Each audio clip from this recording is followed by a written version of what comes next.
Who were the first civilizations to inhabit our planet? Is everything we know about our origins true? Is our history really what we know, or is there something else? Our history is usually recorded by those who have held power and influence over the centuries. However, there was a time when primitive hunter-gatherers transformed into intelligent civilizations, creating remarkable monuments, calendars, and ancient writing. All of these developments have shaped our world today, and we are the descendants of these relatively intelligent beings. But what if there is more to it than meets the eye? What if the stories told by ancient civilizations of gods and angels, demons and great catastrophes are more than just tales? What if they contain a literal truth that is beyond our human understanding? If we examine the details closely, an alternate history of mankind emerges, one that challenges conventional wisdom and the history we have been taught. Unfortunately, this version has been deliberately suppressed, forgotten, or even dismissed. Welcome to a new episode of Talk of Jesus. In early 1946, in the area now known as the West Bank, a group of teenagers were tending their sheep near the ancient settlement of Qumran. As they were tossing around stones scattered across the sandy desert, something unexpected happened. When a stone was thrown into the dark depths of the cave, the teens were startled by a loud sound that resonated from within. Despite their slight fear, their curiosity led them to explore further, and what they discovered was truly remarkable. Inside the cave was a collection of large pottery vessels that contained a hidden treasure. Little did they know at the time, but these teens had made a historically significant discovery. Within those pottery vessels were ancient scrolls that had been hidden for centuries. As time went on, more fragments of these scrolls were discovered in 10 other nearby caves, eventually yielding a total of about 900 manuscripts. These manuscripts later became known to the world as the Dead Sea Scrolls. Among these ancient texts, there were interesting parts of a mysterious non-canonical religious text, long forgotten by humanity. Today, we know this text as the Book of Enoch. The Book of Enoch consists of 5 books: the Book of Watchers, the Book of Parables, the Astronomical Book, the Book of Dream Visions, and the Epistles of Enoch. They contain about 100 chapters that tell the fascinating story of Enoch, the 7th patriarch in the book of Genesis. Enoch was the father of Methuselah and the grandfather of Noah, the famous biblical character. However, this story of Enoch is not the same as what we find in the Bible about Noah's Ark. Instead, the Book of Enoch provides a unique perspective on the events leading up to the Great Flood in Noah's time. It introduces us to the Watchers, who are described in biblical terms as fallen angels sent to earth in ancient times to monitor humans. One of the oldest legends surrounding Enoch portrays him as a pioneer of astronomy and the creator of the solar calendar. It is said that hundreds of sons of God, or gods, descended to earth on Mount Hermon. This mountain was of great importance to both the Canaanites and the Jews, who later invaded their lands. On its slopes, sanctuaries were built to worship Baal, Zeus, Helios, Pan, and the goddess Astarte. The term watcher is used to describe someone who watches, who is awake, or who is not asleep. These names reflect the special relationship between the Watchers and mankind since ancient times. However, as time went on, they stopped being just Watchers and began mating with some humans, mostly women, resulting in what we know today as hybrids or crossbreeds. The Book of Enoch tells the story of the Nephilim, the children born from this crossbreeding between Watchers and humans. The Nephilim are described as gigantic and savage people who were a threat to mankind, or in simpler terms, extraterrestrial, cannibalistic giant creatures. Disturbed by the Watchers' actions, the powerful gods described in the book banished them to an underground prison within the earth. Enoch acted as a mediator between the gods and the imprisoned Watchers. This angered Jehovah even more, and according to the Bible, this union between fallen and mortal resulted in the creation of offspring that were half angel and half human. The book beautifully describes Enoch's incredible journeys between heaven and earth, where he flies with the angels and marvels at breathtaking rivers, mountains, and even the most remote corners of our planet. However, despite Enoch's efforts, the gods decided that due to the state of the world, both the earth and its inhabitants would suffer a punishment, a great flood. This flood exterminates the Nephilim and locks the Watchers in their prison.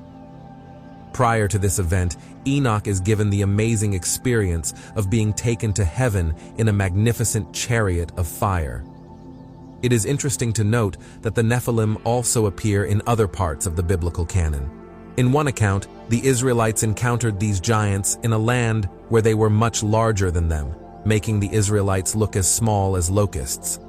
While many aspects of the Bible are often viewed as allegorical in modern times, this particular story reflects more of a philosophical myth rather than a strict historical record.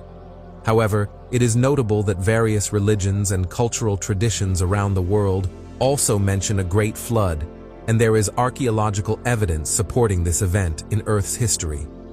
Now, when it comes to creatures like the Nephilim, opinions vary. Some consider them mere fantasy with no evidence, but what if there is more to it? What if there is a possibility that they actually existed? It is a really interesting thought. There are so many fascinating stories about giants in human history. Did you know that the famous explorer Marco Polo once wrote about a race of giants in Zanzibar? These giants were incredibly strong, able to lift the weight of 4 ordinary men. In modern Tangier, Morocco, locals also believe that their city was founded by a giant named Andius. Isn't that amazing? In Ireland, there is a myth about the Giant's Causeway, a remarkable site with 40,000 interlocking rock columns. According to legend, an Irish giant named Finn McCool built it to cross the sea to Scotland and challenge another giant. It is truly a tale of epic proportions. It is not only Norse legends that feature giants. Ancient Greek mythology is also filled with stories about them. It is interesting to think that these stories may have some basis in reality, given the records found in countless cultures. It makes you wonder if the Book of Enoch, often seen as a fictional myth, may actually be a manuscript rooted in real history. The concept of semi-divine heroes, who were partly god and partly mortal, emerged from ancient myths about alliances between gods and humans. The poet and writer Pindar beautifully described the heroes of the past as a race that bridged the gap between gods and humans. Isn't it incredible how these stories and myths give us a glimpse into the rich fabric of human history? Other sources mention fascinating experiments where scientists created extraordinary creatures by mixing animals from different and unrelated species. In modern philosophical mysticism, there are fascinating legends about the lost Atlantis. According to these stories, it is believed that the scientists of Atlantis bred hybrid races that were partly human and partly animal, who served as a slave race. Remarkably, similar accounts of these events can be found in the mythologies of ancient civilizations around the world, most notably among the Babylonians of the Middle East. One such legend is the story of Noah and the flood, which is said to have its origins in Babylonian and Sumerian myths. It is known that around 10,000 years ago, a catastrophic event occurred that dramatically changed early humanity. As the last ice age ended, agriculture emerged in the Middle East, marking a significant shift from a nomadic hunter-gatherer lifestyle to a settled farming one. It is quite interesting to note that the Book of Enoch has held great significance in both Christian and Jewish religious traditions for centuries. Many religious denominations consider this book to be sacred text. In fact, some even propose that the Book of Enoch may have inspired the Book of Genesis, as they have many similarities and overlapping stories. This raises the question, what really happened? And why was the Book of Enoch not included in the Bible? To understand why this question may seem less important today, let's go back to the early centuries after Christ's physical death. At that time, the Bible as we know it today, with its 39 Old Testament canon and 27 New Testament books, did not exist in its current form. Instead, there were numerous Gospels and theological texts that created a diverse Christian tradition. As Christianity spread, the growing Christian church was faced with a need for unity. To achieve this, they had to determine which texts should be considered divinely inspired and followed. This led to the establishment of an official canon. However, it is important to note that the canonization process was not as fraught as portrayed in Dan Brown's book, The Da Vinci Code.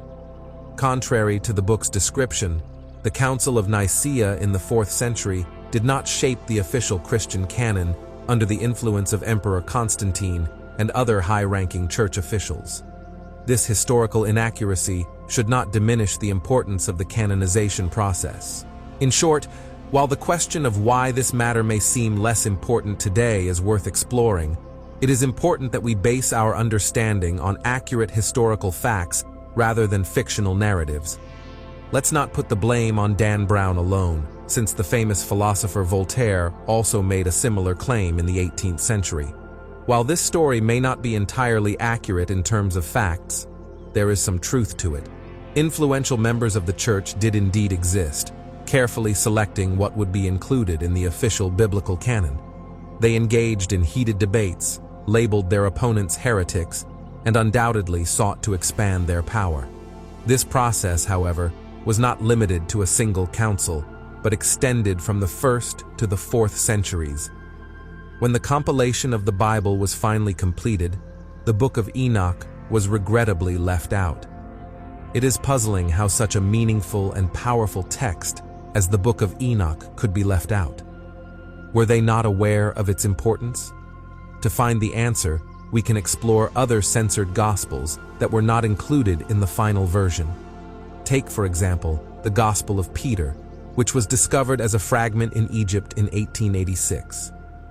This Gospel reveals the long-lost story of the resurrected Jesus emerging from the tomb, accompanied by 2 majestic angels and a floating cross on which is written, "And they heard a voice from heaven saying, 'You have preached to those who have fallen asleep.'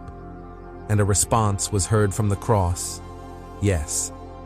And let's consider the Gospel of Mary, the fascinating script where Mary Magdalene is listed not only as one of Jesus' disciples, but also as his lover, perhaps even his wife.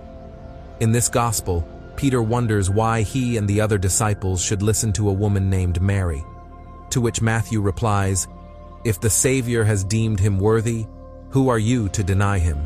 Certainly, the Savior knew him well. Therefore, he loved him more than us." Despite being censored and forgotten by many, the Book of Enoch never truly disappeared. Behind its incredible stories lies something deeper, something that goes beyond the ordinary and familiar. Regardless of whether it is part of the Christian canon or not, the ancient Greeks believed that Enoch and the god of wisdom, Hermes, were one and the same. But who was he? In the legends of the ancient treasuries, Enoch is depicted as the wise ruler of mankind, who ruled for exactly 243 years. He was full of wisdom, and the whole world sought his advice.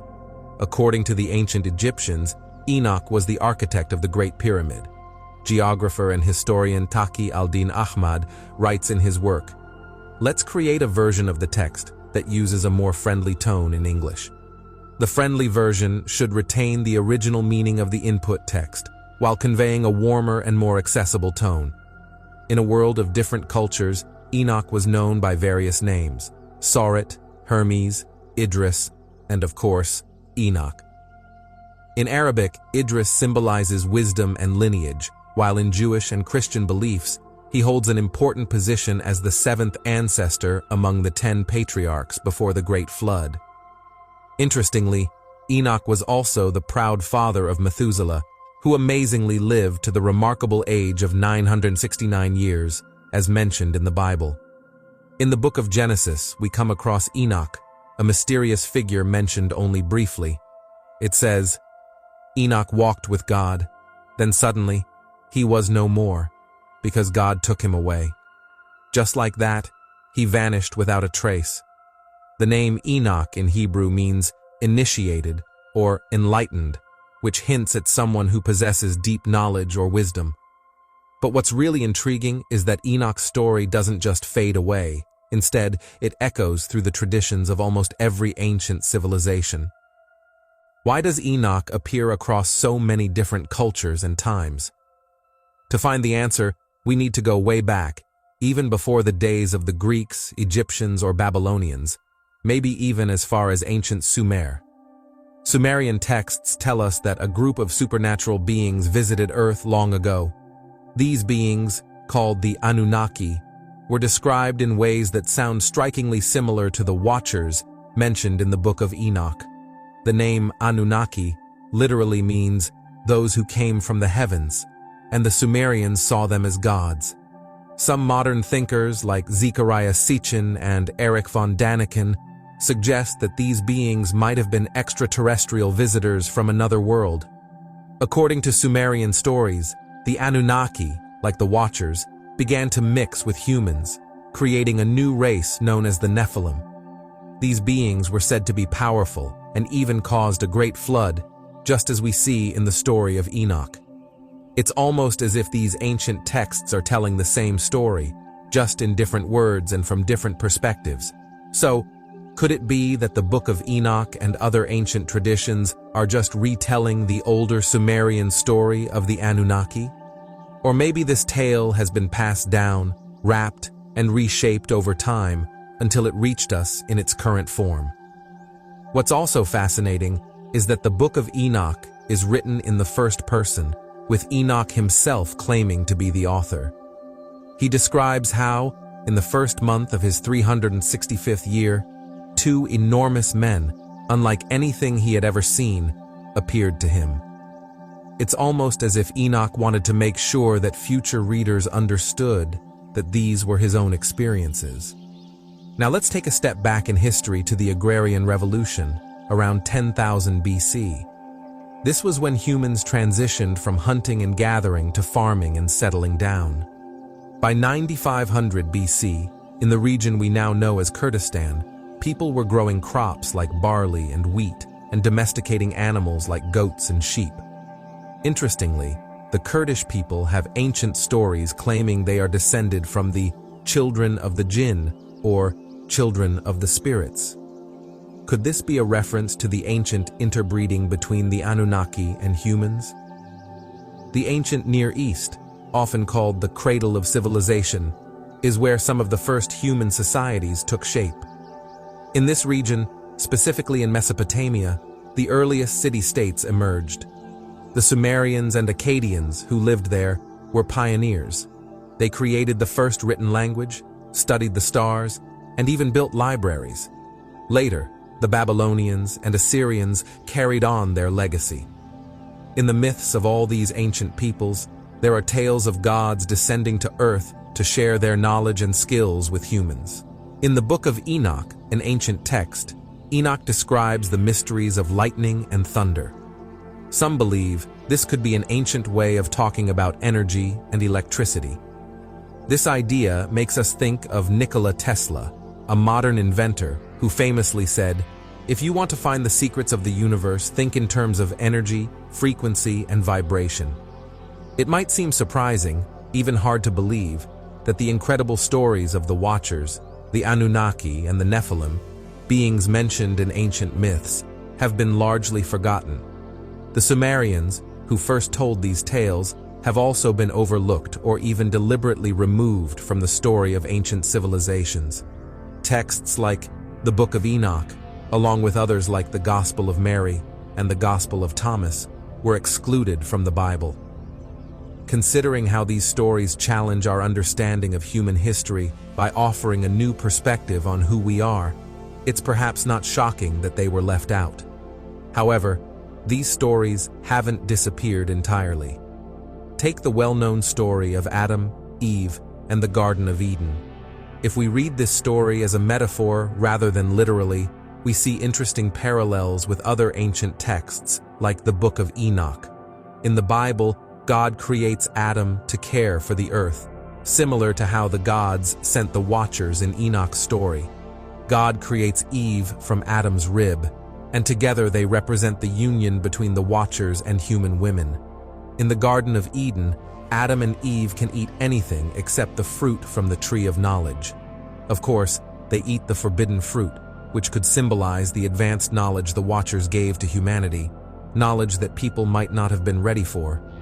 When Adam and Eve eat the fruit, they become aware of themselves and their nakedness, which might represent the awakening of a powerful energy within them, known as Kundalini in other traditions.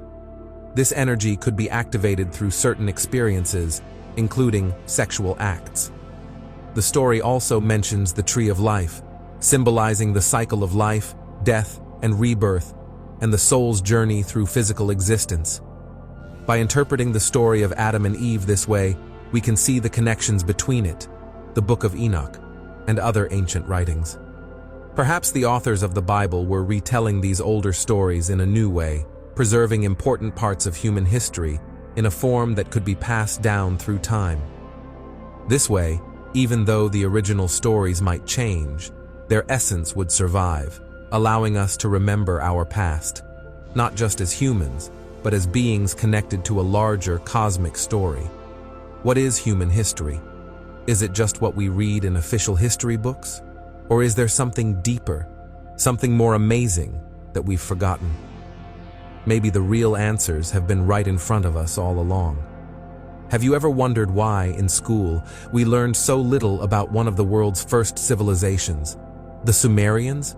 For example, did you know that the Sumerians invented a calendar based on the moon, the wheel, glass, and even the sailboat? They were also the first to use canals, create city maps, wear makeup and jewelry before the Egyptians, and they even brewed beer with over 500 different recipes. They spoke the first known language and, most importantly, left behind the earliest written records. This was an incredibly advanced civilization. So why don't we hear more about them? If we truly understood our history, we might be better prepared for what lies ahead. Yet, historians and archaeologists still debate which was the first civilization and where we really come from. Could it be that human civilization was created by gods called the Anunnaki? In today's episode of Talk of Jesus, we'll explore this intriguing possibility together. The Sumerians were responsible for some of the most advanced inventions, yet we often talk about them as if they were part of some ancient myth. But if we look closely at their stories, we might discover a completely different version of our existence. Here's what they had to say about the origins of our civilization. In 1949, British archaeologists unearthed 14 ancient tablets in Sumer, now recognized as the oldest known records, dating back to the 24th century BC. These tablets contain stories that echo the myths of other civilizations, but with a fascinating twist. They mention a supreme being, a father of every beginning. According to these records, Adam, Eve, and the Garden of Eden didn't originate from Earth. The first two tablets describe who these beings were and where they came from, while the third through sixth tablets detail the days of creation. The texts suggest that the human race was genetically modified by these beings, meaning our evolution wasn't just a matter of chance. The Sumerians believed that all their technology and knowledge came from these celestial beings. Long before the Greek and Egyptian gods, the Sumerians in Mesopotamia worshipped these gods. The chief god, An, ruled over all the other gods, who were called the Anunnaki. According to Babylonian myths, there were 300 Anunnaki guardians of the heavens and 300 Anunnaki guardians of the underworld. According to ancient texts, about 445,000 years ago, beings known as the Anunnaki came to Earth. At that time, Earth was inhabited by only wild animals and a primitive version of early humans. The name Anunnaki means those who came from heaven to Earth. They were said to live on a distant planet called Nibiru, which orbits our solar system every 3,600 years. Nibiru is described as a massive planet, much larger than Earth, with a red color due to its iron oxide surface. It was once a lush green planet like Earth, but over time, its inhabitants' activities turned it into a fiery, burning world. The name Nibiru translates to the point of intersection, or a door, and it's believed to be an artificial asteroid, possibly hollowed out and used as a spacecraft. According to the Sumerian tablets, Nibiru's atmosphere began to deteriorate, making it uninhabitable. To fix this, the Anunnaki needed a precious resource: gold. Interestingly, modern science has shown that nanoparticles of gold can repair and restore the ozone layer, acting as a radiation shield. This might explain why NASA uses gold foil on their spacecraft. In 2008, an amazing discovery was made in a cave in the Iraqi desert. A tomb filled with gold treasures was found, including a black stone sarcophagus with Sumerian inscriptions. Inside, scientists discovered a 3-meter-tall giant adorned with gold jewelry. The body appeared so well preserved that it looked as though the giant had just fallen asleep. Many believe this could be one of the Anunnaki, one of the ancient gods.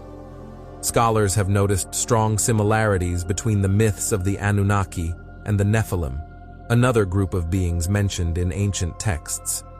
In 1971, a scholar named Edward Lipinski analyzed several ancient writings, including an old Babylonian version of the Epic of Gilgamesh. These texts provided clues about the real location of the Anunnaki's sanctuary.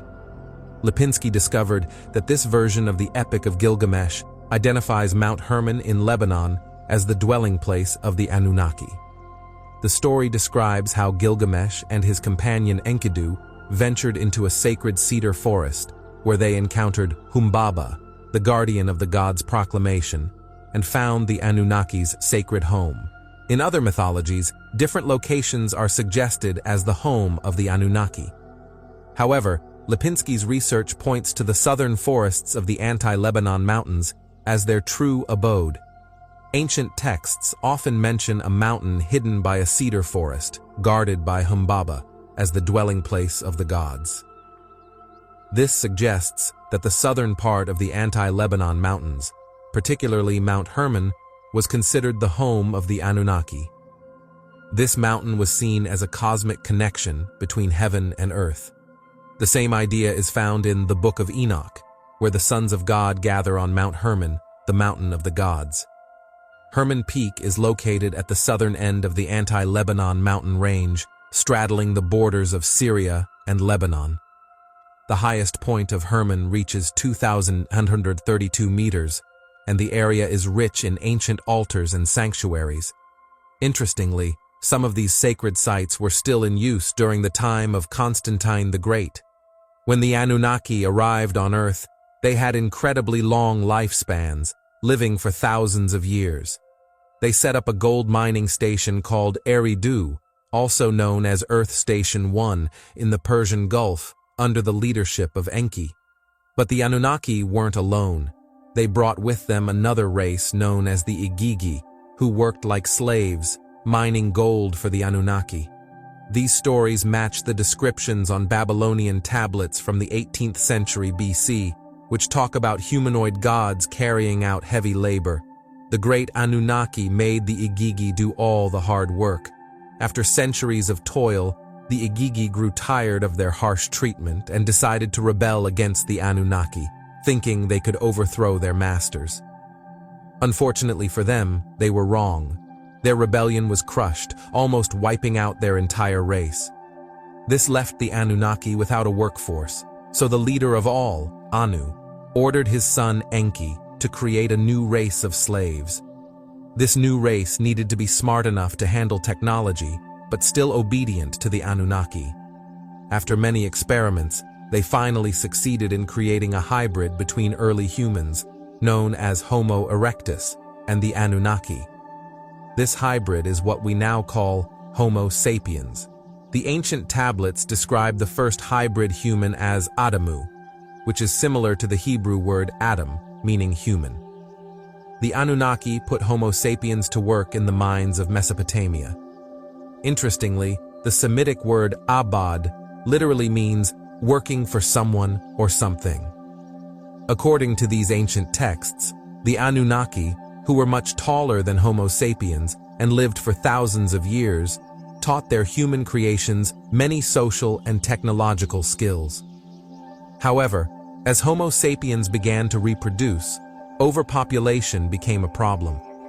Many of those who were forced out of their homes started telling stories about the Garden of Eden, believing they had been cast out of a paradise on Earth. As time went on, human civilization became increasingly intelligent, and some of the Anunnaki began to interact directly with humans. These interactions led to the birth of the Nephilim. According to the Bible, the Nephilim were the fallen ones, the offspring of the union between the sons of God and human daughters. One of the most well-known ancient texts describing the Nephilim is the Book of Enoch, which is believed to have been written by Enoch, the father of Methuselah and great-grandfather of Noah. Although the Book of Enoch is now considered an apocryphal text and is not accepted by most Christian churches, it was once highly regarded. Early church fathers like Athenagoras, Clement of Alexandria, Irenaeus, and Tertullian referenced parts of this book. Fragments of it were found among the Dead Sea Scrolls, and it is believed that the New Testament contains many references to it. The ancient tablets tell us that all of this enraged Enlil, the leader of the Anunnaki and the brother of Enki. Enlil was determined to prevent anyone from gaining the power to challenge the rule of Nibiru, but this was beyond his control. Human civilization had grown so much that it triggered natural disasters to restore balance. Around 3600 BC, during one of Nibiru's orbits, a catastrophic event occurred, causing devastation on both the sun and earth. In the Colburn Bible, a collection of ancient texts kept hidden for centuries, Nibiru is referred to as the Destroyer. The descriptions in the Colburn Bible are more scientific than mythical. For instance, it attributes the global flood to a comet strike. According to the text, only the wise remember the days of the Destroyer, knowing it will return one day. The Destroyer is described as a bright, ever-changing entity with a body of flames. The tablets describe a catastrophic event that occurred when Nibiru approached Earth. First, black spots appeared on the surface of the sun, weakening Earth's magnetic field and causing the ice to melt. This event is now known as the Great Flood. In the days leading up to the flood, Nibiru was seen as a shining star in the night sky. Enlil, aware of the impending disaster, chose to leave Earth, seeing it as an opportunity to wipe out those he deemed unworthy. However, many of the Anunnaki decided to stay and observe the Great Flood from their heavenly boats, which they described as circling the Earth. During this time, massive glaciers at the South Pole began to melt, causing tsunamis that swept across the Earth, reaching as far as the gold mines in Africa. The floodwaters continued to rise until they engulfed the city of the gods, one of the first places where the Anunnaki lived, now possibly submerged in the Persian Gulf. Concerned for the survival of their creations, Enki instructed a select few to build boats to survive the flood. One of these chosen individuals was Noah, who, along with his family, led humanity into a new age. A powerful storm with heavy rains began, and the wild waves didn't stop for 7 days. The rains continued for another 40 days and nights, flooding the entire planet. The story of the Great Flood is found in almost every ancient civilization on Earth. After the flood, the ancient tablets describe how the Anunnaki built their structures in perfect alignment with the stars. When the Anunnaki eventually left Earth, they left behind a legacy scattered across the globe, in Mesopotamia, India, and South America, as their final gift to humanity. According to Zecharia Sitchin, the Sumerian civilization, which emerged about 6,000 years ago, was a result of the Anunnaki's last push to advance humanity. The Sumerians were known for their remarkable intelligence, culture, and sophistication, as if their civilization appeared out of nowhere. But was it really out of nowhere? The Anunnaki had taught the Sumerians their way of life and created royal dynasties. The kings, chosen by the Anunnaki, were their messengers on Earth, tasked with ruling the people. These royal bloodlines were said to be enhanced with Anunnaki genes and trained in medicine, mathematics, astronomy, and technological development. This theory, of course, is met with skepticism by the scientific community. Sitchin's theory is supported by several ancient manuscripts and discoveries. The Babylonian epic of creation, known as the Enuma Elish, describes how our solar system was formed. According to this epic, Earth didn't exist when a wandering planet called Nibiru was captured by the sun's gravitational field. Nibiru then collided with a planet called Tiamat, which once existed between Mars and Jupiter. There are also intriguing artifacts believed to be of extraterrestrial origin, such as the Baghdad batteries and the Saqqara bird. Sitchin suggests that these artifacts are evidence of a very ancient and advanced civilization. Another piece of evidence is the discovery of gold processing by the Anunnaki, found by Flinders Petrie in 1889 on Mount Hari. Recent archaeological digs in the ancient city of Nineveh, in what is now Iraq, have uncovered 400 clay tablets from the Ashurbanipal library. These tablets give us fascinating insights into the activities of the Anunnaki, mythical figures from ancient Mesopotamian lore. According to the tablets, the Anunnaki had genetic labs located in Central and East Africa, and these labs were active a long time ago. The tablets even suggest that the Anunnaki were involved in early human development. What's remarkable is that these tablets seem to match up with modern scientific ideas about the origins of early humans. Additionally, they've found ancient gold mines in these regions, which are over 100,000 years old. One particularly intriguing tablet even shows a detailed map of our solar system, looking very much like how we understand it today. This is puzzling because this tablet dates back 5,000 years before humanity had any telescopes, tools that let us see far into space. The first telescope, invented by Hans Lippershey in 1608, could only magnify objects 3 times. It wasn't until Galileo Galilei improved the design in 1609 that we began to study the stars more effectively. So how did the ancient Anunnaki have such detailed knowledge of the solar system without any of these modern tools? According to legend, the Anunnaki shared their knowledge with the Sumerians and set up monarchies with kings who were believed to be their earthly representatives. Some even suggest that these kings were genetically manipulated by the Anunnaki, and that this bloodline has controlled humanity through the ages. There are also theories that when the planet Nibiru, a mythical planet associated with the Anunnaki, comes near Earth again, the Anunnaki might return to reclaim their influence. This theory helps explain why the history of the Sumerian civilization is surrounded by so many secrets. European folklore is full of stories about giants who built massive stone structures and fought epic battles. Giants appear in myths from all over the world and throughout history. Many mainstream scholars think these giants are just myths, and that bones once thought to belong to giants actually belong to large prehistoric animals.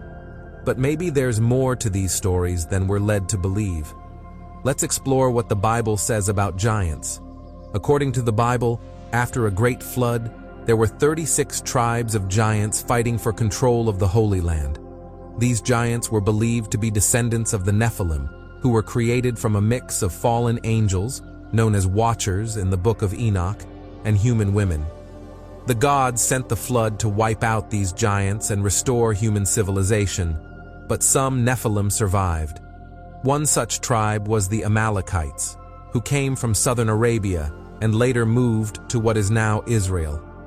They were thought to be direct descendants of the Nephilim. The Bible also mentions other giant groups, the Emim, who lived in what is now Jordan and were similar to the Anakim, the Zamzumim, another giant tribe known by the Ammonites, and the Rephaim, who lived in the region of Palestine and Moab. The prophet Isaiah even mentioned that the Lord had destroyed the Rephaim and erased their memory, although places like the megalithic Wheel of Spirits and the Valley of the Rephaim in Israel still bear their names. In the 1930s, Giant bones were discovered on Mount Carmel in Israel, but they mysteriously disappeared, and the focus shifted to new finds of Neanderthal bones. Some speculate that the authorities didn't want to acknowledge these bones as possibly belonging to Nephilim or their descendants. The Bible names 22 giants, including famous ones like Goliath, who was from Gath and described as being 6 cubits and a span tall, around 9 feet. He was heavily armored with a bronze helmet, scale armor, bronze greaves, and carried a bronze javelin. The story of David and Goliath, often told to children today, was once thought to be based on real events. Goliath, the giant warrior David defeated, is just one example of ancient stories about giants. Another famous giant from history is Gilgamesh, who lived nearly 5,000 years ago and was both a hero and a powerful king of the ancient city of Uruk. The Epic of Gilgamesh, a poem about his adventures, is the oldest known epic poem and includes a flood story similar to the one in the Bible. Gilgamesh was said to have extraordinary strength and was depicted as a towering figure, sometimes holding a lion. In these depictions, he appears to be about 5 meters, 16 feet, tall. In ancient Egypt, there are also intriguing tales and images of giants. Hieroglyphs on temple walls sometimes show pharaohs as much larger than normal people, which could hint at giants or just be artistic exaggeration. In 1881, Professor Timmerman discovered tombs with skeletons that seemed to belong to a prehistoric race of giants near an ancient temple of Isis. The smallest skeleton was over 7 feet tall, and the largest was about 11 feet tall. Later, in 2001, Howard University archaeologists found a giant skeleton with a large skull in western Giza, but its discovery was quickly covered up. Some massive ancient structures, like the stone blocks in Baalbek, Lebanon, and Mount Shoria in Siberia, are so large that it's hard to understand how they were moved. These giant stones fuel theories that giants might have been involved in their construction. For example, the southern stone at Baalbek weighs an astonishing 1,242 tons, and some stones in Siberia are estimated to weigh over 3,000 tons. Stonehenge, the famous monument in England, was possibly originally called the Ring of the Giants. The name Stonehenge came later and means hanging stones. In Syria, large footprints found at the ancient temple of Ain Dara suggest a giant who was at least 4 to 6 meters tall might have walked there. In 2005, Russian scientists claimed to have found graves of giants near these footprints, but they couldn't dig them up due to various problems. Giants are a fascinating part of many cultures around the world. They appear in Celtic, Greek, Roman, Hindu, Buddhist, Scandinavian, and Japanese folklore. For example, in Irish mythology, there are tales of giant sea dwellers called the Fomorians, led by a giant named Balor. According to legend, these giants arrived in Ireland after surviving a great flood. Some people think Balor and his followers might have come from the lost city of Atlantis.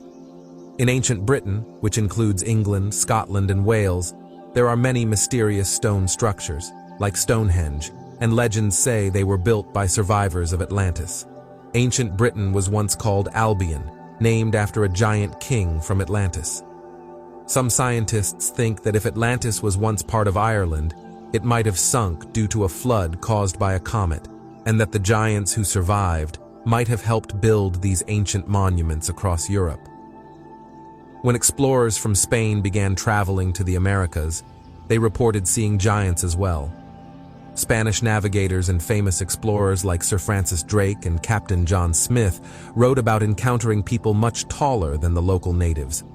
Captain John Smith described one group of giants called the Susquehannock as great and well-proportioned men, which made them appear like giants to him. In 1519, Spanish explorer Alonso Álvarez de Pineda mapped the northern Gulf of Mexico coastline, discovering a large city and around 40 villages near where the Mississippi River flows into the Gulf. He described the local tribes as having 2 distinct groups, one of giants, about 10 to 11 palms tall, and another of pygmies, only 5 or 6 palms tall. One of the most intriguing giant tales from the age of exploration comes from the famous Portuguese explorer Ferdinand Magellan. Between 1519 and 1522, Magellan led an expedition to find a route to the Maluku Islands in the East Indies, which were crucial for the spice trade. This journey resulted in the first successful circumnavigation of the globe. While reaching the southern tip of South America, in a region known as Patagonia, Magellan's crew had a surprising encounter.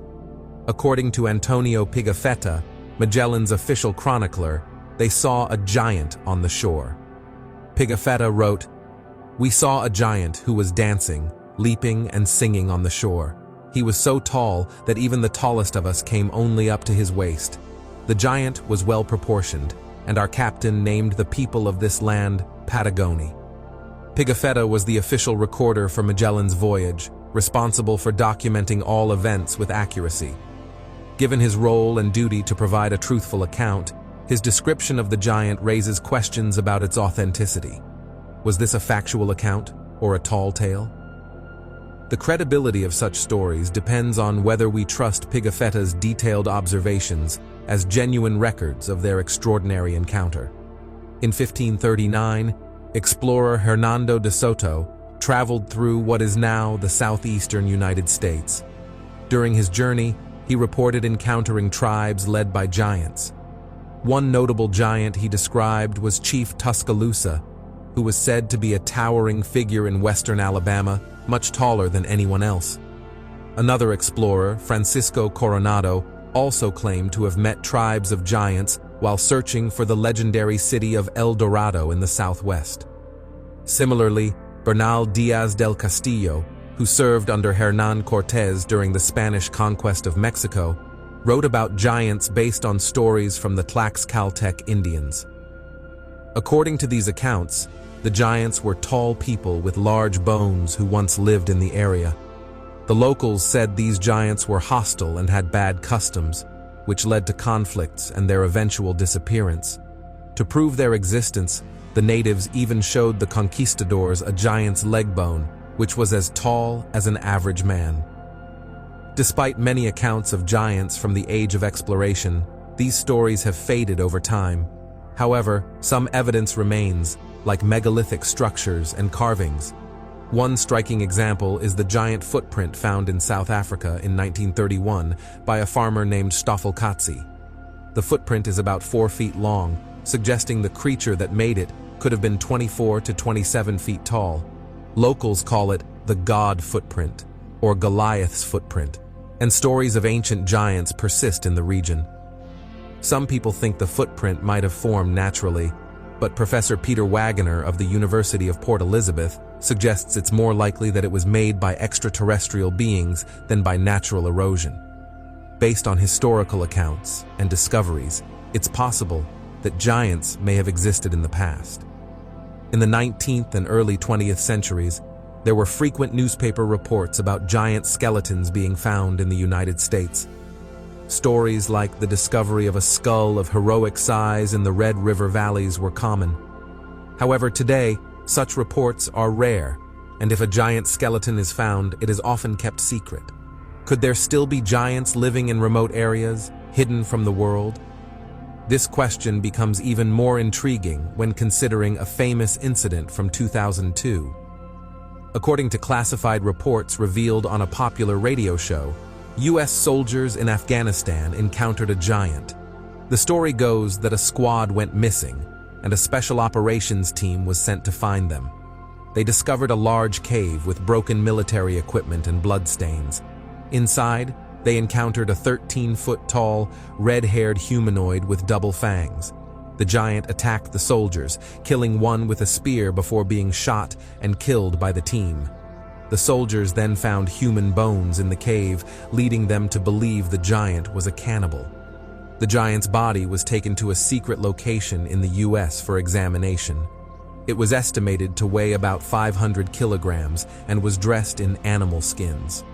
This raises the question, if one giant was found, could there be more hidden away in the world?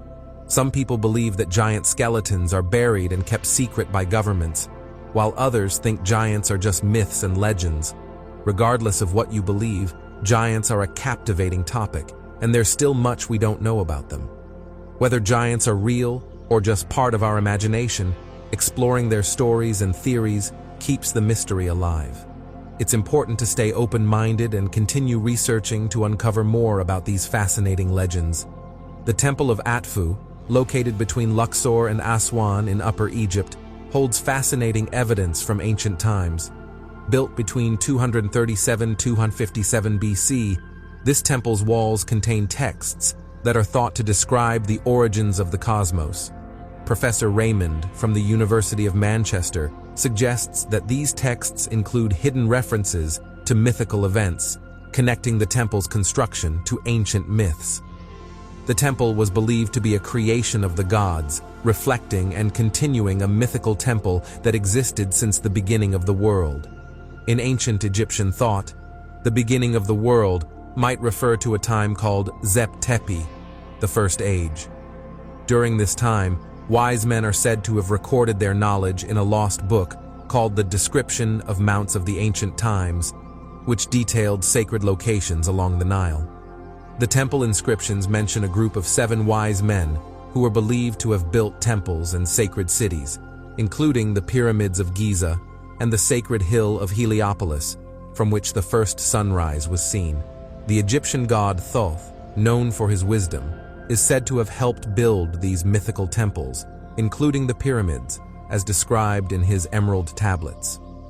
However, modern archaeologists know little about these 7 wise men, except that they played a crucial role in the ancient sacred site's origins. The ancient texts also describe a primordial flood, similar to the biblical flood of Noah, from which the first hill emerged. The legend of the 7 wise men appears in various cultures, which raises the question, did they really exist, or are they part of ancient myths? Some scientific literature suggests that these 7 sages emerged after a natural disaster as bearers of knowledge. This widespread and detailed presence of the 7 wise men in different legends is intriguing and invites further exploration into their true origins. One of the most famous stories is the flood myth, where a god decides to destroy a corrupt civilization. In the Bible, the story of Noah in the Old Testament describes how he and his family survived a great flood that wiped out humanity. Similar stories exist in many cultures, often featuring a chosen few who are warned of the disaster. If we strip away the mythical details, these stories might reflect real historical events about humanity's past. However, pinpointing the exact time of Noah's story is challenging. Since 1872, discoveries have suggested that the biblical flood story may have roots in older sources, such as Egyptian mythology involving deities like Min and Set. In 1849, British archaeologist Sir Austin Laird and his assistant Harmust Rassan unearthed significant finds at Huyun. They discovered around 25,000 clay tablets with cuneiform inscriptions, including spiritual and scientific works on philosophy, astronomy, and mathematics. Among these was the Epic of Gilgamesh, a legendary poem about a Sumerian hero who was part god and part man and claimed immortality. One of the tablets found read, "Gilgamesh, who sold the wellspring, the foundations of the land, who knew the world's ways, was wise in all things."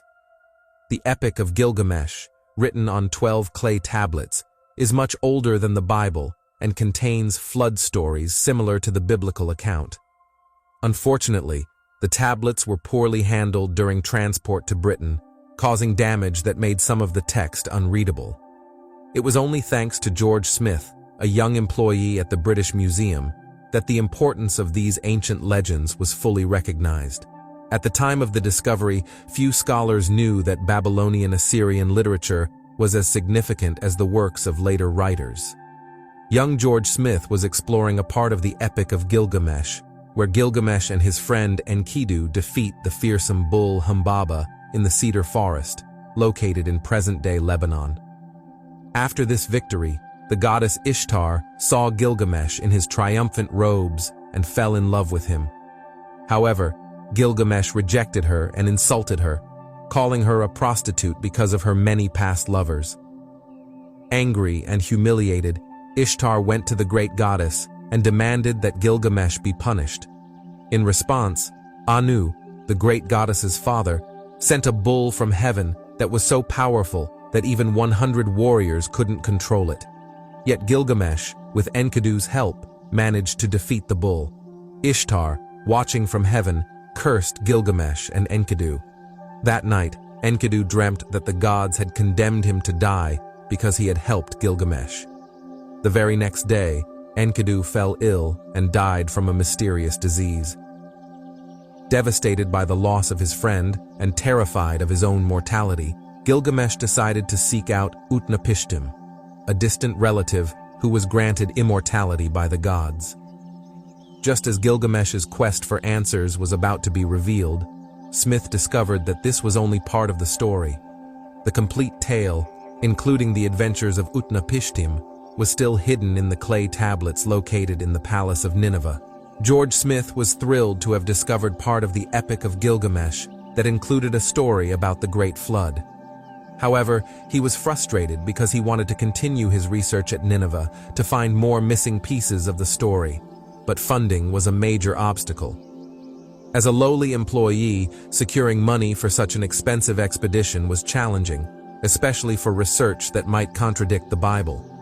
Fortunately, a London benefactor invested about 1,000 guineas, around 40,000 euros, in Smith's work.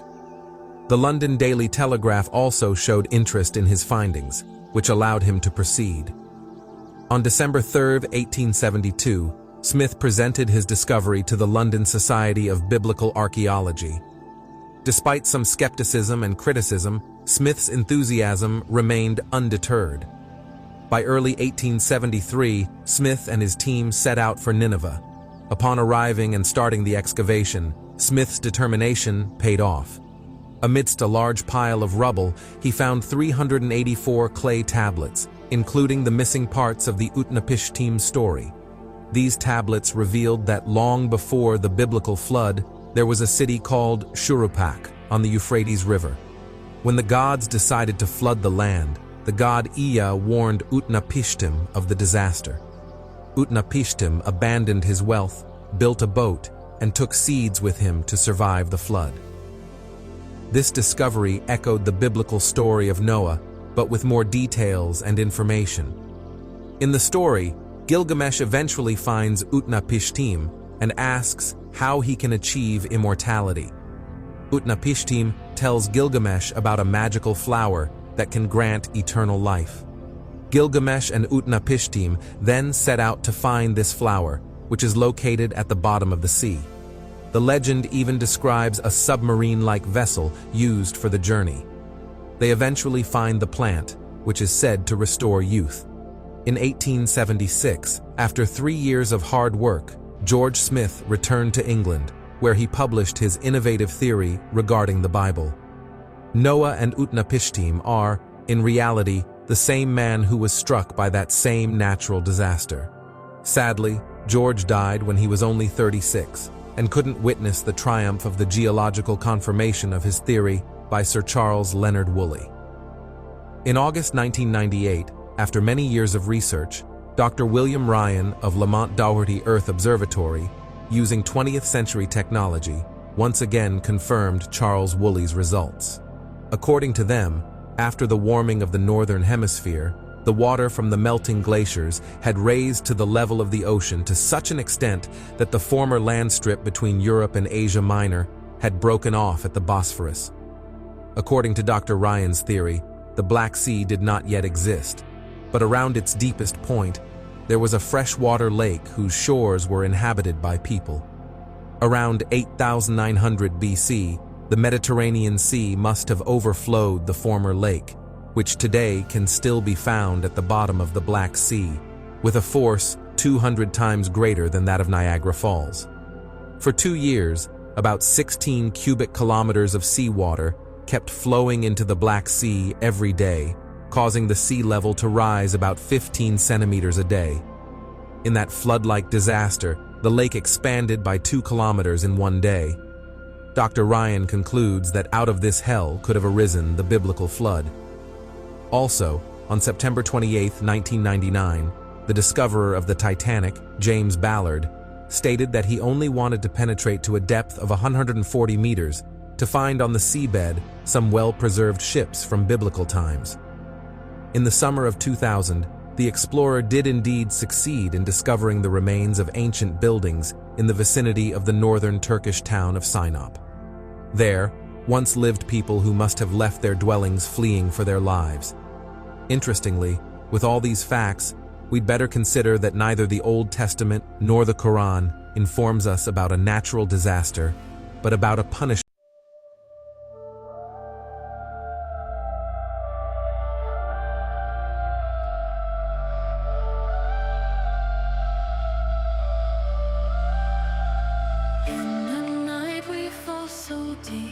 Whispers fade into the street, lonely echoes we repeat, lost in shadows where we meet.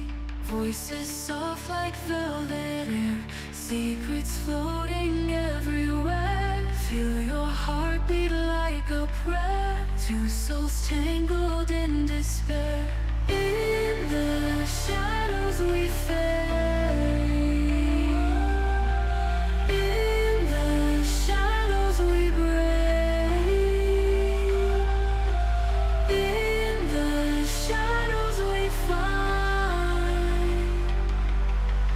Pieces of a shattered lost that search but never see.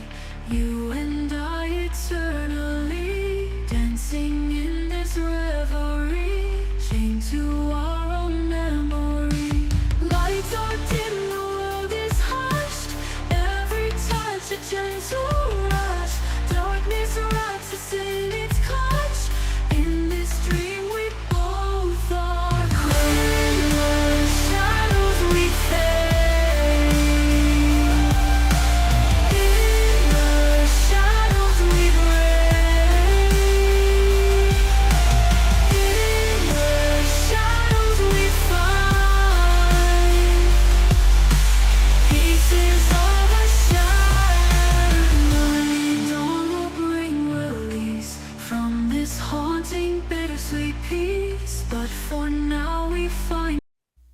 Here are many reasons why the modern Christian, and even the modern theologian, may hesitate to give to the doctrine of Christ's second coming that emphasis which was usually laid on it by our ancestors. Yet it seems to me impossible to retain in any recognizable form our belief in the divinity of Christ and the truth of the Christian revelation, while abandoning or even persistently neglecting the promised and threatened return.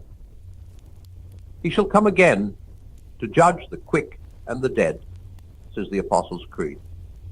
This same Jesus, said the angels in Acts, shall so come in like manner as ye have seen him go into heaven.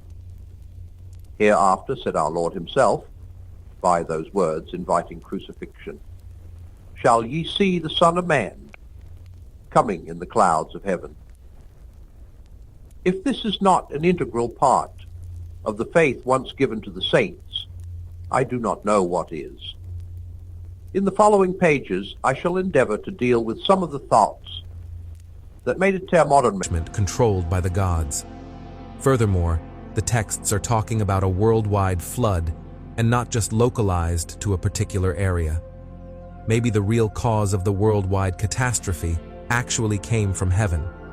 Moreover, there are more than 300 flood legends in the world, which always refer to the great deluge as well as the chosen one appointed by the gods and to the building of a corresponding ark. The inscriptions on the walls of the Temple of Ephesus tell us that the 7 wise men came from a small island that was destroyed by the great flood. Besides, all the inscriptions at Ephesus say that they came from an island, the homeland of the first people, and that the island was destroyed by a flood. Most of the inhabitants drowned, and the few survivors settled in Egypt, becoming the builder gods who worked in primal times. The biblical story of Noah is well known for its account of a great flood that covered the earth, Noah's Ark, and the preservation of life through this cataclysmic event. Whether the Bible's account is accurate, or whether there's a more mysterious or historical story behind it is a question many people explore. Some believe the Noah story might have connections to older myths or historical events, and these connections can reveal intriguing insights into ancient civilizations. One such intriguing figure in ancient myths is Thoth, a major deity in Egyptian mythology. Thoth, often depicted with the head of an ibis, a bird sacred to the Egyptians, was considered a god of wisdom and time. He is linked with various names and legends, including thrice great Hermes and Hermestris Megistus. In these stories, Thoth is credited with immense knowledge and magical powers. Thoth is particularly associated with the Great Pyramid of Giza, where legends suggest he played a role in its construction. The ancient Egyptians believed Thoth had a library in Heliopolis, an ancient city, which contained secret knowledge and information about hidden tunnels. He is said to have possessed magical items, such as a mirror that could see far away and a bird that could hear and sing about distant news. According to the myths, Thoth arrived on Earth with his ship and was responsible for establishing laws and guiding human civilization. He was also known for teaching writing, speech, and various skills essential for daily life and temple maintenance. Thoth's wisdom was thought to encompass everything from arts and crafts to agriculture. The story of Thoth and Enoch touches on fascinating themes about ancient knowledge and divine beings. Thoth, who in Egyptian mythology was associated with wisdom and magic, and Enoch from the Bible, who had direct interactions with divine beings, the Elohim, are often seen as key figures in ancient wisdom and mythology. Thoth and Enoch are sometimes thought to be linked, suggesting that both were real entities from ancient times who brought significant knowledge, culture, and science to humanity. Some legends describe these figures as having contact with gods and even leaving Earth in flying machines. This idea reflects a broader theme in ancient myths, where divine beings or advanced entities interacted with humans and then departed, leaving their civilizations in transition or turmoil. One such myth describes a future where the Egyptian gods abandon Egypt, leaving it in a state of decay. This idea is captured in stories predicting that Egypt will eventually lose its divine protection and become a land of tombs and corpses rather than temples and worship. The myths about a great flood are not unique to the Bible. Similar stories appear in Egyptian mythology.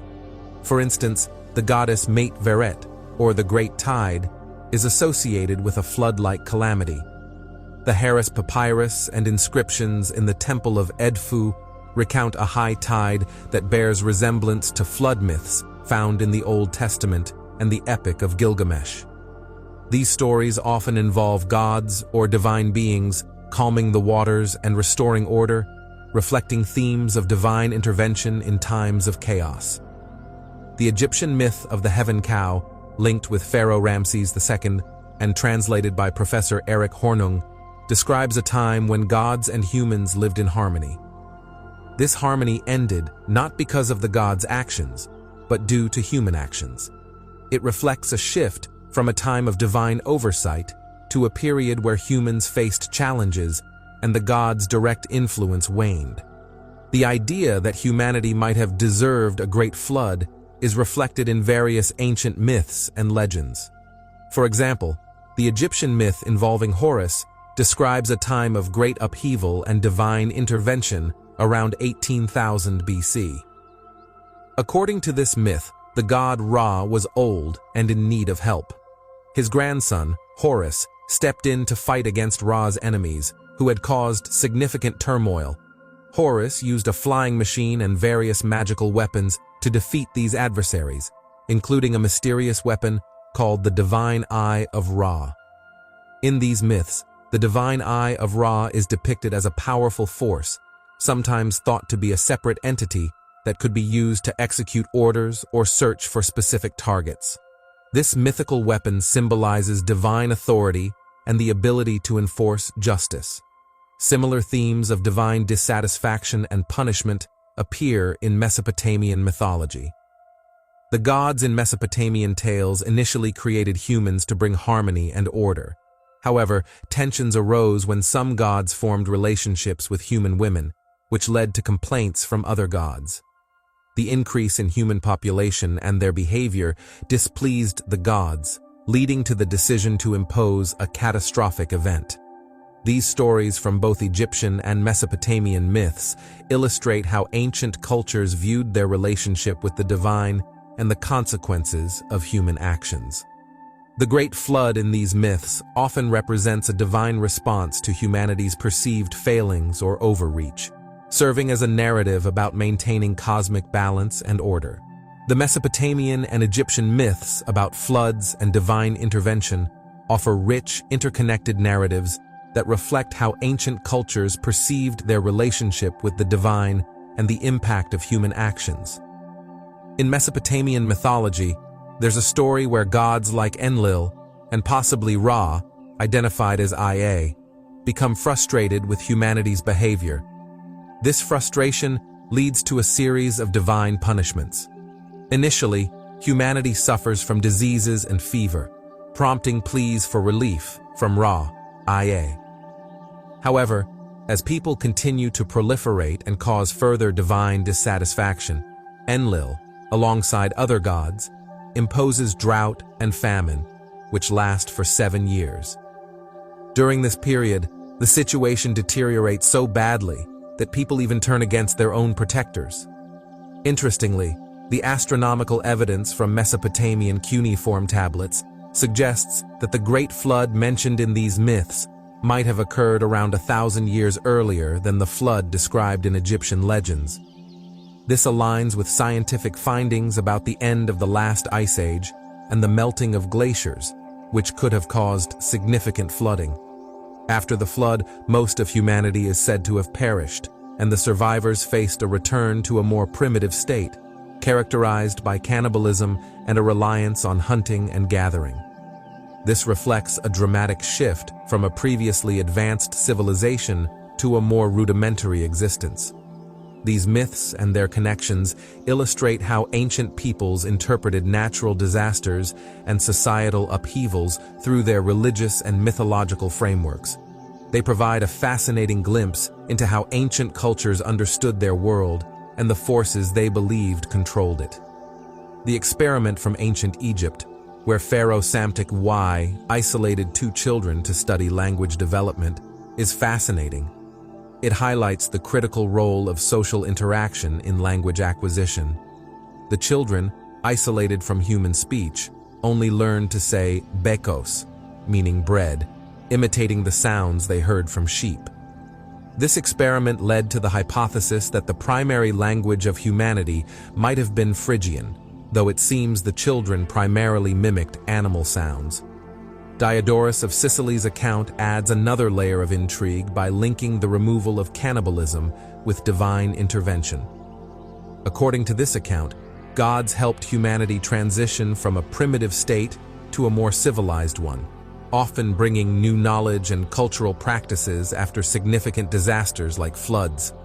These gods, or divine figures, sometimes known as the 7 sages, are said to appear across various cultures, bringing wisdom and teaching new ways of life. In Egyptian mythology, these sages include Osiris, the first of 7, with others named after fish, suggesting a connection to ancient African cultures like the Dogon. The concept of these sages is not limited to Egypt. Similar figures appear in Mesoamerican, Hindu, and Babylonian cultures, often emerging after catastrophic events and leading the way in rebuilding civilizations. In Hindu tradition, they are known as rishis, while in Babylonian mythology, they are referred to as the Great Ones. The Sumerians called them Upgap, meaning masters who show the way. The Egyptian model you mentioned is indeed intriguing. The so-called Egyptian drone, a small wooden artifact from the 3rd century BC discovered in the Sahara, has fascinated researchers and enthusiasts alike. The inscription, Padi Iman, which translates roughly to a gift from the sages, adds to its mystery. Some speculate that this model might represent an ancient understanding of flight or advanced technology, though interpretations vary widely. The notion of these artifacts as potential evidence of ancient UFOs or advanced technology often arises in discussions about ancient texts and symbols. For instance, in the Egyptian Book of the Dead, the description of the supreme god Ra in an egg or heavenly shell evokes imagery of celestial or otherworldly objects. This could be interpreted in modern terms as a reference to flying crafts or advanced vehicles, though traditionally, such descriptions are understood in religious or symbolic contexts. The term Sahem in ancient Egyptian texts, described as a symbol of power and a tool for observing stars, adds another layer to these interpretations. Some Egyptologists view Sahem as an ordinary scepter, while others, inspired by theories like those of Erich von Daniken, suggest it could symbolize advanced technology or divine power. Von Daniken's work, including The Last Judgment Began Long Ago, explores the idea that ancient civilizations might have been visited by extraterrestrial beings, and he draws parallels between ancient myths and modern scientific advancements. Von Daniken's comparison to modern genetic manipulation and agricultural innovations illustrates his argument that humanity's advancements might reflect a long history of genetic and technological experimentation, possibly influenced by outside forces. While this idea remains controversial and speculative, it raises interesting questions about the intersection of ancient myths, technology, and the possible existence of advanced civilizations in our past. The concept of hybrid creatures and ancient gods creating humanity is a recurring theme across many ancient mythologies. These myths often feature divine beings who, after creating hybrids or engaging in dramatic events, are remembered in the form of legends and myths. In many cultures, such as the Aztecs, Maya, Egyptians, Sumerians, and others, there are stories of gods descending from the sky, creating humanity, and guiding or supervising their development. These gods are often depicted as using advanced knowledge or technologies, sometimes linked to the extraction of precious metals like gold. In ancient Egypt, gold was referred to as the skin of the gods, reflecting its sacred status. The idea that ancient gods came to Earth to mine gold is prominent in Sumerian texts. According to these texts, humans were created to work in gold mines for the gods, specifically the Anunnaki. These myths suggest that ancient civilizations were deeply connected with extraterrestrial or divine beings who influenced their development. There are also claims about ancient sites and artifacts, such as those in Bulgaria, being linked to the earliest gold mines and the origins of human civilization. The Magura cave calendar in the Balkans, with its ancient imagery, is thought to date back over 9,000 years and suggests an early understanding of astronomical cycles. In Babylonian and Sumerian legends, the seven sages, often depicted as ancient and wise figures, are said to have existed before a great flood and contributed to the construction of sacred cities like Uruk. Mandurana, a king who lived before the flood, is associated with the planet Nibiru and the Anunnaki, the beings from whom the Sumerians claimed to have received their advanced knowledge. The Book of Enoch also connects with these themes, describing Uriel, a significant figure who reveals cosmic secrets to Enoch and provides him with heavenly tablets. These texts reflect a broader tradition of celestial beings guiding humanity through complex and often cataclysmic events, shaping the development of civilizations. The concept of the seven sages surviving a great cataclysm and guiding the rebirth of civilization is a compelling narrative that appears across various ancient myths and texts. These figures, often depicted as enlightened beings, seem to serve as a link between divine or advanced beings and the new age of humanity following a major disaster. In Egyptian mythology, particularly as recorded in the inscriptions at Edfu, these sages are said to have come from a small island and fled to Egypt after a catastrophic flood that wiped out most of their people. The survivors are then credited with bringing knowledge and building the foundations of a new era. This aligns with similar stories from other cultures, where wise figures or gods emerge from destruction to establish new civilizations. The persistence of these stories across different cultures and epochs suggests that ancient peoples shared a common set of themes or experiences related to great catastrophes and the role of divine or advanced beings in guiding humanity through them. The idea that these ancient accounts might reflect a deeper, perhaps lost knowledge of humanity's origins and destiny is both intriguing and humbling. Texts like the Emerald Tablets, the Book of Enoch, and others indeed contribute to the notion that ancient civilizations had a profound understanding of the world and their place in it. Whether these accounts are viewed as historical records, allegorical teachings, or a mix of both, they continue to inspire curiosity and debate about the nature of our past and our role in the universe. The seven sages from Edfu and similar figures across mythologies invite us to explore these ancient narratives and consider their possible implications. They challenge us to think about how ancient knowledge and stories might connect with our understanding of history and our place in the cosmos. Thank you for sharing these fascinating insights, and I look forward to further discussions on this topic. Keep exploring and questioning the mysteries of the past, as they often hold keys to understanding our present and future.